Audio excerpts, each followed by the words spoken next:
Hey guys, this is one of my cats. She's acting crazy today, so in order for her to be calm, I'm holding her.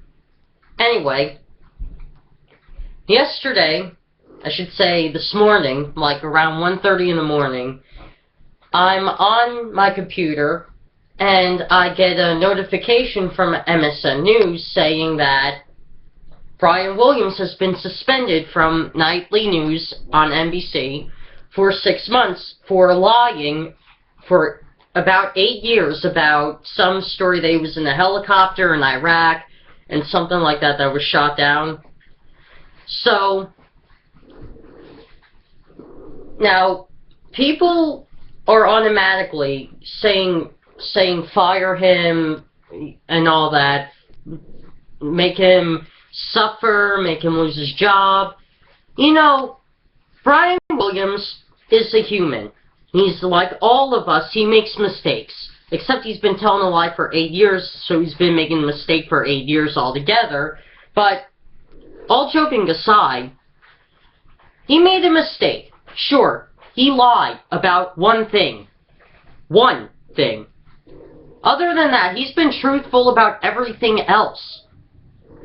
So, why is one fallacy that he's made throughout his 10 years of journalism on NBC Nightly News have to automatically discredit him for everything else? How does that make sense? One thing, and then he's automatically discredited for everything else he talked about. I mean, up until this came out, that this story was fake, and was he wrong about ISIS? Was he, the stories that he was saying about the beheadings of the Americans and other hostages that ISIS beheaded, was he lying about that? No, he was telling the truth about that. So, you know what, people?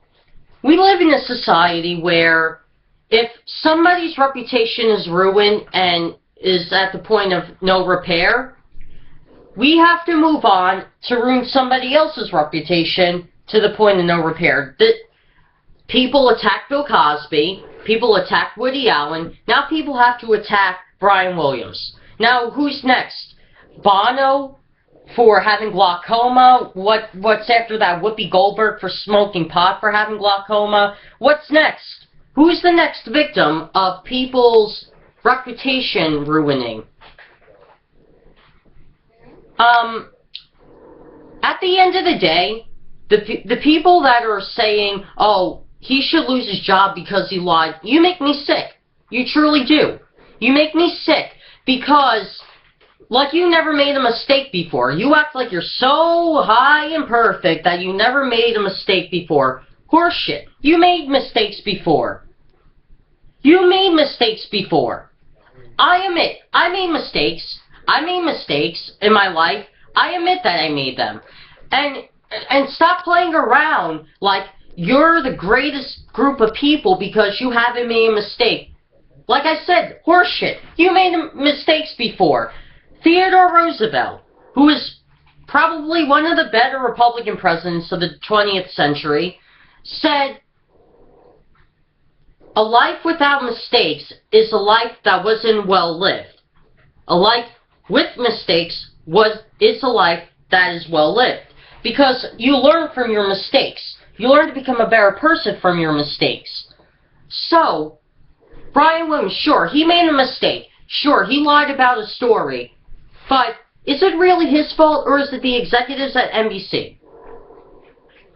Think about it. It's common sense. It's the executives at NBC because they didn't stop him from telling this lie. The staff, the newspaper staff, not newspaper staff, but the news station staff, it's not their fault because NBC is notorious for replacing their news station staff like they replaced their Tonight Show host. And they had no idea that he was lying about this. It's not their fault, it's the executive's fault. So, if you want to blame anybody for this, blame the executives at NBC. Don't blame Brian Williams because he went along with the lie. he should have known better, but he went along with the lie because if he didn't, it would cost him his job. I mean, thinking about it, if I were him, I'd rather lose my job than lie about Iraq war story, but, you know, if I were to be in a room with two newscasters, and if I did not read the news, any newspaper, or watch any news during the day, if I was in the room with Glenn Beck and Brian Williams, I want to hear what happened through the day from Brian Williams, then Glenn Beck. I'm being honest. Can you take this laundry down, please? Glenn Beck can't tell the truth if it was in front of him. If there was a fact brick on his foot, he would ignore the fact that there's a brick on his foot that says there's facts that you missed. He would ignore that and keep going on about conspiracy theories that he just makes up out of the blue, while Brian Williams actually reports real news. So I hope after the 6-month suspension that he doesn't lose his job. In fact, I hope that he keeps his job, because he is the Jon Stewart in a serious tone of news, as Jon Stewart is to The Daily Show. And, well, Jon Stewart won't be on The Daily Show for much longer, because later on in the year he's retiring. If you had not known about that, I'm sorry to make you cry about it, but he's leaving, and I'm not surprised. I mean, I watched the man 13 years of my life, and I mean, I'm not surprised he's retiring, but at the same time, though, I'm actually happy he's retiring, because he's been doing this for almost 17 years.